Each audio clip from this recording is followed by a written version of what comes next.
ఇది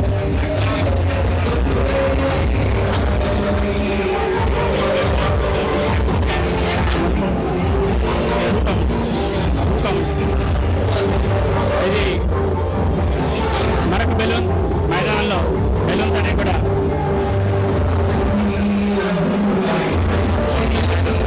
చాలా చక్కటి పండుగ వాతావరణంలో ఈ పోటీలు కొనసాగుతున్నాయి.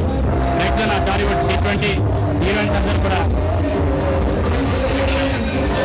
46-3 ఆఫ్టర్ 8 hours. వెంకీ వారియర్స్ విజయవాడలో పయనిస్తున్నారు. ఇంకా వాళ్ళకి కావాల్సిన కేవలం 14 పరుగులు, 7 వికెట్లు చేతిలో ఉన్నాయి. బ్యాట్స్మెన్ కార్తిక్ కానీ ఆదర్శ్ కానీ చక్కటి బ్యాటింగ్ చేస్తున్నారు. బౌండరీలు కూడా సాధిస్తూ ఉన్నారు. సో మ్యాచ్ చాలా తొందరలోనే ముగిసే అవకాశాలు కనిపిస్తున్నాయి. సునాయాసంగా వారియర్స్ ఉన్నాయి. ముఖ్యంగా కండిషన్స్ బాగా ఇంప్రూవ్ అవడం అనేది వెంకీ వారియర్స్ బాగా కలిసి వచ్చింది. Morning damp pitch, out field కూడా చాలా వెట్గా ఉండడంతో బౌండరీస్ రావడం కష్టమైంది. కానీ ఇప్పుడు మాత్రం ఖచ్చితంగా వెంకీ వారియర్స్కి అనుకూలమైన కండిషన్స్ ఉన్నాయి. బాలయ్య తన బౌలింగ్ కొనసాగిస్తున్నారు. మాత్రం ఇచ్చారు. ఈసారి మరొకసారి ఒక బ్రేక్ త్రూ కోసం ఆయన స్వయంగా మరొక ఓవర్ బౌలింగ్ చేస్తున్నారు. చూడాలి మరి ఈ ఓవర్లో వికెట్ తీసి తన జట్టును మళ్ళీ ఆటలోకి మళ్ళీ తీసుకొస్తారేమో చూడాలి. డాక్టర్ రాజశేఖర్ కీపింగ్ చేస్తున్నారు. ముందుగా బ్యాటింగ్ చేసింది బాలయ్య లయన్స్ జట్టు. కేవలం 59 పరుగులు మాత్రమే చేయగలిగింది తమ 20 ఓవర్లలో. ఆల్అవుట్ అయింది. దీనికి జవాబుగా 8 ఓవర్లోనే 46 పరుగులకు సాధించగలిగింది ఇంతవరకు వెంకీ వారియర్స్. 3 వికెట్లు మాత్రం కోల్పోయింది. తరుణ్ వికెట్ కోల్పోయిన తర్వాత కూడా ఆదర్శ్ అండ్ కార్తిక్ చాలా చక్కటి బ్యాటింగ్ చేసి జట్టుని విజయ పదంలో తీసుకెళ్తున్నారు.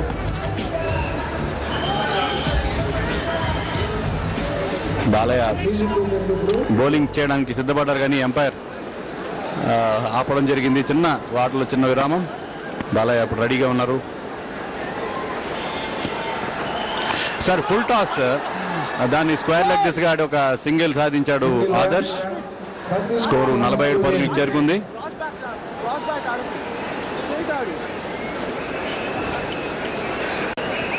వెంకటేష్ చాలా ఉత్సాహంగా కనిపిస్తున్నారు స్క్రీన్ మీద. వాళ్ళ జట్టు విజయానికి చాలా చేరువలో ఉంది. కేవలం 13 పరుగులు మాత్రం ఇంకా అవసరం. రీప్లేలో మనం చూడొచ్చు బంతిని సునాయాసంగా లెగ్ సైడ్లో స్క్వేర్ లెగ్ తీసుగాడి ఓ సింగిల్ సాధించాడు. మరి ఈసారి వైడ్ లెగ్ స్టంప్ అవతలుగా బంతి పడింది. దాంతో మరొక అదనపు పరుగు లభించింది వెంకీ వారియర్స్ జట్టుకి. క్రౌడ్ మనం చూడొచ్చు. స్టేడియం పూర్తిగా కిక్కిరిసిపోయింది. ఎక్కడ కూడా సూది మనం మోపేంత స్థలం కూడా లేదు. మ్యాచ్ చూడడం కోసం ఎంతో మంది ఉత్సాహంతో ఉన్నారు. మనకి తెలిసింది ఏంటంటే మ్యాచ్ స్టేడియం బయట కూడా ఇంతే క్రౌడ్ ఉన్నారు. ఇలా ఒక చక్కటి షాట్ కవర్స్ దిశగా ఒక సింగిల్ లభించింది కార్తిక్కి. ఆదర్శ్ ఆ సింగిల్ సాధించాడు. ఆదర్శ్ కార్తిక్ ఇద్దరు కూడా స్టార్స్ కాదు, ఆయన కూడా మంచి క్రికెటింగ్ ఎబిలిటీస్ ఉన్న ఆటగాళ్ళు. స్టార్స్ కంటే కూడా వీళ్ళు బాగా ఆడుతున్నారు. అయితే ఒక స్టార్ మాత్రం మనం చూసాం. ఆదర్శ్ హైదరాబాద్ లీగ్స్లో అందరికీ సుపరిచితుడు, చక్కటి క్రికెటర్ అతను. సో అతను జట్టులో ఉండడం వెంకీ వారియర్స్కి ఒక పెద్ద ప్లస్ పాయింట్గా చెప్పుకోవచ్చు. సార్ చక్కటి బంతి అది. నేరుగా ఫీల్డింగ్ కూడా ఫాలో త్రూలో చక్కగా చేశారు Balakrishna. The shows is fitness. Balakrishna ఇప్పటికి కూడా వాళ్ళు ఫిట్గా ఉన్నారు. మొన్ననే 50వ పడిలోకి అడుగు పెట్టారు. అయినా కూడా ఇప్పటికీ ఎంతో ఉత్సాహంగా ఆయన బౌలింగ్ కానీ ఫీల్డింగ్ కానీ చేయడం మనం చూస్తున్నాం. ఈసారి ఒక భారీ షాట్ కోసం ప్రయత్నించాడు కార్తిక్, మిస్ అయ్యాడు. తొందరగా మ్యాచ్ ముగించే ప్రయత్నంలో ఉన్నట్టుగా ఉంది వెంకీ వారియర్స్. మరోసారి రీప్లేలో మనం చూడొచ్చు ఈ మిస్ అయిన షాట్. ఒక భారీ షాట్, ఒక 4-6 కొట్టే ప్రయత్నంలో వెళ్ళాడు కానీ బంతిని కనెక్ట్ చేయలేకపోయాడు. 49 for 3 స్కోర్. తరుణ్ అవుట్ అయిన తర్వాత కూడా ఎలాంటి హికప్స్ లేకుండా ముందుకు సాగుతుంది. ఇంకా కేవలం 11 పరుగులు మాత్రమే అవసరం. మరొక షార్ట్ డెలివరీ, దాన్ని ఉపయోగించుకోలేకపోయాడు బ్యాట్స్మెన్ కార్తిక్. బౌండరీకి తరలించే అవకాశం ఉండేది.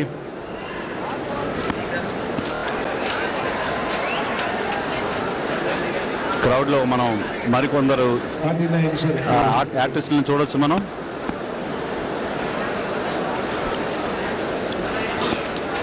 ఆఖరు బంతి, దాన్ని మరొక సింగిల్ రూపంలో సునాయాసంగా తరలించి దాంతో 50 రీచ్ అయ్యారు వెంకీ వారియర్స్ 9 ఓవర్లు పూర్తయ్యేసరికి 50 పరుగులు చేశారు. ఇంకా కేవలం 10 పరుగులు మాత్రం అవసరం. 11 ఓవర్ల ఆట ఇంకా మిగిలి ఉంది.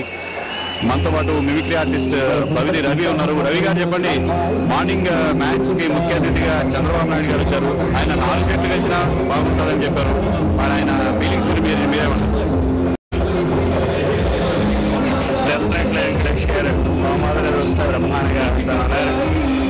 ఆర్టిస్ట్ అసోసియేషన్స్ అంతా కలిసి ఈరోజు ఒక మంచి ఉద్దేశంతో ముందుకు పోతా ఉన్నారు.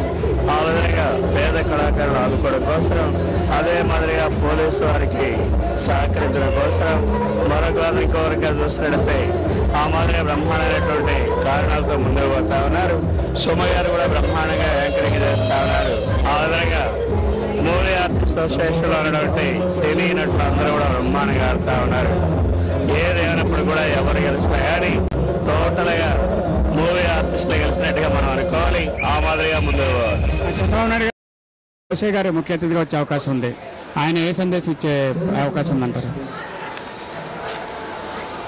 ఒక పక్కన మరి వర్షం పడినప్పటికి కూడా పిచ్చంతా కూడా మరి తడిసి అనుకూలంగా లేనప్పటికి కూడా ఆటగాళ్ళంతా కూడా బ్రహ్మాండంగా ఆడి వారి సత్తాన్ని చాటుకుంటున్నారు. ఈ దిశలో ఎవరు గెలిచినా ఎవరు ఓడినా కూడా మొత్తానికి మూవీ ఆర్టిస్ట్ అసోసియేషన్స్ అంతా గెలిచినట్టు అని చెప్పి నేను అనుకుంటున్నా తప్ప మరొకటో ఇంకొకటో కాదు. ఏడేపటికీ వారు ఎవరు ఆడుతున్నారో ఏమిటో మీరు చెప్పండి శ్రీనివాస్ గారు. ప్రస్తుతం బాలయ్య లయన్స్ బౌలింగ్ చేయడం జరుగుతుంది. వెంకీ వారియర్స్ కి కేవలం 10 పరుగులు సాధిస్తే 10.5 ఓవర్లలో ఓవర్కి 1 రన్ కన్నా తక్కువ అవసరం ఉంది. అది పుల్ చేసే ప్రయత్నంలో బంతి ఆయన కంప్లీట్గా బీట్ చేసింది. పరుగులు చేసే అవకాశం బ్యాట్స్మెన్కి లభించలేదు. అనవసరమైన షాట్లకు వెళ్తున్నారని చెప్పుకోవాలి మనం వెంకటేష్ వీళ్ళు. ఎందుకంటే కేవలం ఓవర్కి 1 పరుగు సాధిస్తే విజయం సాధించే పరిస్థితి ఉన్నప్పుడు అనవసరమైన ఫుల్ షాట్స్ లాఫ్ట్ డ్రైవ్స్ కొట్టే ప్రయత్నం చేస్తూ వికెట్లు కోల్పోయే ప్రమాదం ఉంది. అంటే నెక్స్ట్ ఇలా ఫైనల్ ఆడాలి కాబట్టి ఎండలో ఎక్కువసేపు ఆడకుండా తొందరగా ముగించి లంచ్ టైం కూడా అవుతుంది. బహుశా తొందరగా లంచ్కి వెళ్ళే ప్రయత్నంలో ఉన్నట్టుగా ఉన్నారు ఆటగాళ్ళు.